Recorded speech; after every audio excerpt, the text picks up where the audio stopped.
Here at the Eye Opener, we always have an eye out for potential dangers on the road ahead.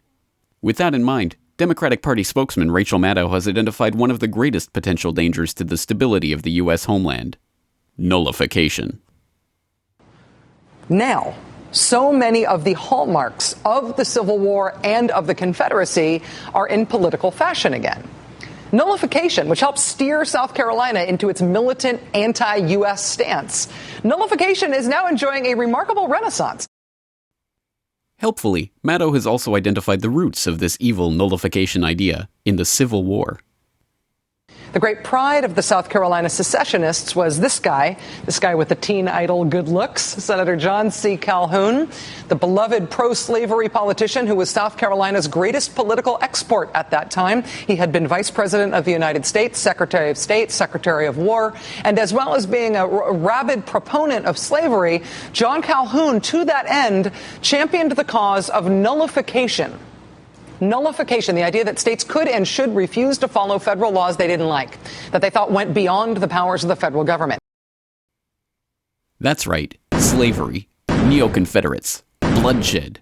Did we mention slavery? Oh, and racism. That's what nullification is all about.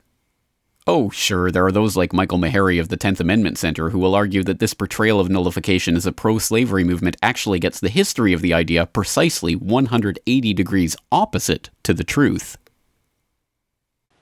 The truth of the matter is that slavery always depended on centralized power. It was always the centralized power of the United States enforcing slavery, and in truth, it was actually states asserting their sovereignty that fought back against slavery. Abolitionists were very strong advocates of state sovereignty because they recognized it as a way to break down this federal power that was preserving the slave institution. But you shouldn't listen to him because he's a tenther. Don't know what a tenther is? Whatever you do, don't look up their ideas at 10thamendmentcenter.com. Like truther, birther, prepper, or any of those other scary ER words, it must refer to some kooky philosophy that you don't have to bother investigating. Just remember, tenther equals slavery. One of the most prominent of these neo-Confederate tenther agitators is Tom Woods, a Harvard and Columbia-educated New York Times bestselling extremist who has written an entire book on the subject, which you definitely should not purchase from TomWoods.com. Thankfully, one of our top reporters managed to sit down with him for a hard-hitting interview to expose his crank ideas for the wild lunacy that they are. Welcome to Interview with a Zombie. Today, Dr. Thomas Woods discusses his new book, Nullification. Dr. Woods holds a bachelor's degree in history from Harvard and his master's and PhD from Columbia University. And now, your host, a zombie. Book. All right, let me come at this from a totally different angle. Let's look at the causes on behalf of which nullification was employed in the 19th century, beginning with 1798, the late 18th century, when it was first sort of codified, as it were, in the Virginia and Kentucky resolutions. What did Jefferson and Madison fight against in those resolutions? Well, they're fighting against violations of free speech by the federal government. So nullification is being used on behalf of free speech.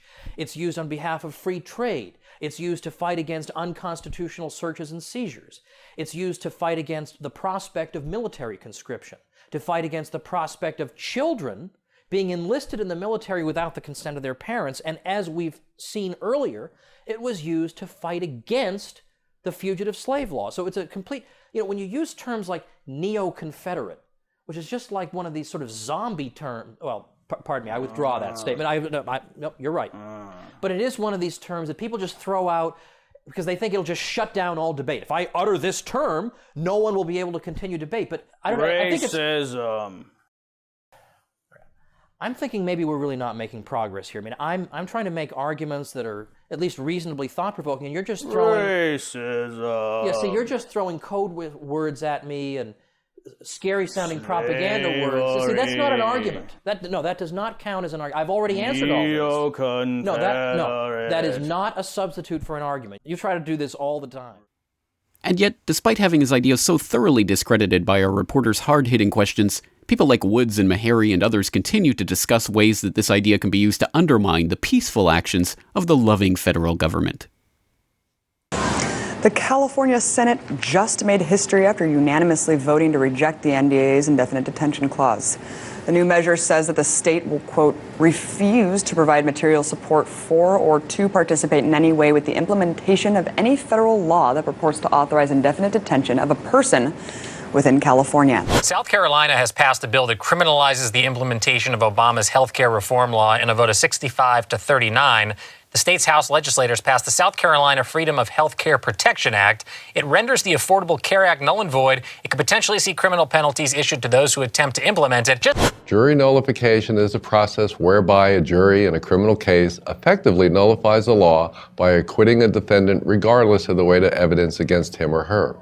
In short, if you're serving on a jury, you can vote to acquit a defendant if you believe that the person is being prosecuted under an unjust law. In North Carolina, a Republican legislator is trying to move legislation to abolish federal currency in favor of North Carolina dollars. He wants a state currency, a Confederate currency, rather than federal currency. Your Yankee dollars are no good here. Last year, a Republican state legislator in South Carolina introduced legislation mandating that gold and silver coins replace federal currency in the state. According to a recent report from the website Talking Points Memo, at least 10 states have introduced gold coins as currency bills. Just last month, an Idaho man was convicted of conspiring against the U.S. government by manufacturing and selling his own Confederate currency called Liberty Dollars. Is nothing sacred anymore? Do these people not realize that federal laws like the Patriot Act and Obamacare and the NDAA are passed by our wise and benevolent overlords only after thoughtful and careful deliberation? And you need look no further than the fact that we were given a total of 6 minutes to read this bill before we had to vote on it. Not one single senator who voted for it had read it. But we have to pass the bill so that you can find out what is in it away from the fog of the controversy. How could Congress pass this Patriot Act without even reading it? Sit down, my son. We don't read most of the bills. Even worse, the idea is now in the hands of those silly conspiracy theorists that believe the NSA is actually breaking the law by spying on all of their communications. As we know, this crazy theory has been thoroughly debunked by federal officials themselves. Does the NSA collect any type of data at all on millions or hundreds of millions of Americans? No, sir. It does not. Not wittingly. But that's not enough to satisfy these rabid defenders of the Fourth Amendment. Fourthers? Now they've started their own campaign at offnow.org to nullify the NSA by turning off the taps, literally, on the agency and its resources. Fact. The new NSA data center in Utah requires 1.7 million gallons of water every single day to operate. Billions of Fourth Amendment violations need massive computers and the water to cool them. That water is being supplied by the state of Utah. Fact. There's absolutely nothing in the Constitution which requires your state to help the feds violate your rights.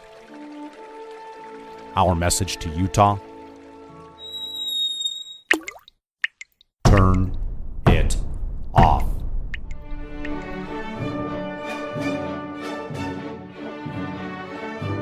No water equals no NSA data center. Visit offnow.org. Amazingly, this idea actually seems to be catching on with the public. As Michael Meharry told James Corbett of the insane conspiracy theory website CorbettReport.com yesterday, the campaign is already bearing fruit in various state legislatures and striking a chord with the public. Well, I'm thrilled with the progress that we're making. I think when we spoke last, there was one state that had indicated that a representative or a senator there actually was going to run this piece of legislation, and that was the state of Arizona. Since we spoke last, 2 other states have actually pre-filed the bills. We have Oklahoma and we have the state of California. And the California bill is really exciting because it's actually a bipartisan effort. There's a senator that's in the Democratic Party. There's a senator from the Republican Party. They've come together. They've said, you know what? We believe that this is an important issue, enough important to put aside all of the differences that we may have and work together to get this passed in the state of California. So it's an extremely significant development. And I really do think that this bill has a possibility of getting passed in the state of California. We also have 2 states that have introduced legislation that just deal with that second aspect of NSA spying that I mentioned, the data sharing, and that's Kansas and Missouri. Kansas is actually a piece of legislation that would do exactly what I said. It would prohibit any of this type of information being used in state courts. It would make it inadmissible. Missouri is taking a little different approach. They're looking at passing a constitutional amendment which would make electronic data part of its Constitution's search and seizure clause. And it would effectively do the same thing as the legislation, but it would constitutionalize it. So we have those states that are on board already, and I can't spill all of the beans yet, but I happen to know that we're going to have some very exciting news coming up in the next week of other states that are getting on board on this, and pretty significant states as well. So we're definitely seeing a lot of movement. I really expect a number of states are going to be on board with this before it's all said and done.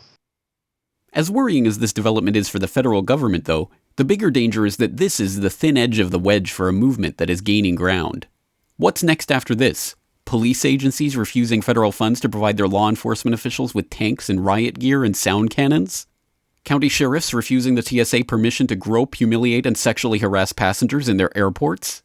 Individuals rejecting imaginary obligations to pay the federal government the blood money needed to keep the military-industrial complex running? I think we know where all of this is heading. A neo-confederate reinstitution of slavery itself in the USA. Nullify NSA is going to bring slavery back because it is related to nullify blah blah, and then it's related to some secessionism. You nullify NSA, damn it, you're going to bring slavery. You're going to have plantations everywhere, and guess what? Abortion is going to be completely illegalized. That's what's going to happen if you go and say nullify NSA. Did we mention racism and slavery?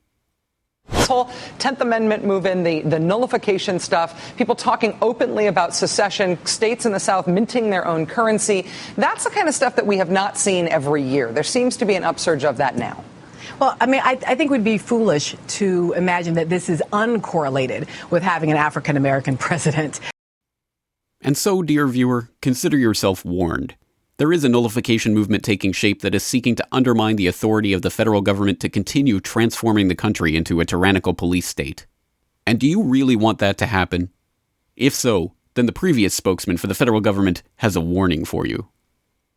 Either you are with us, or you are with the terrorists.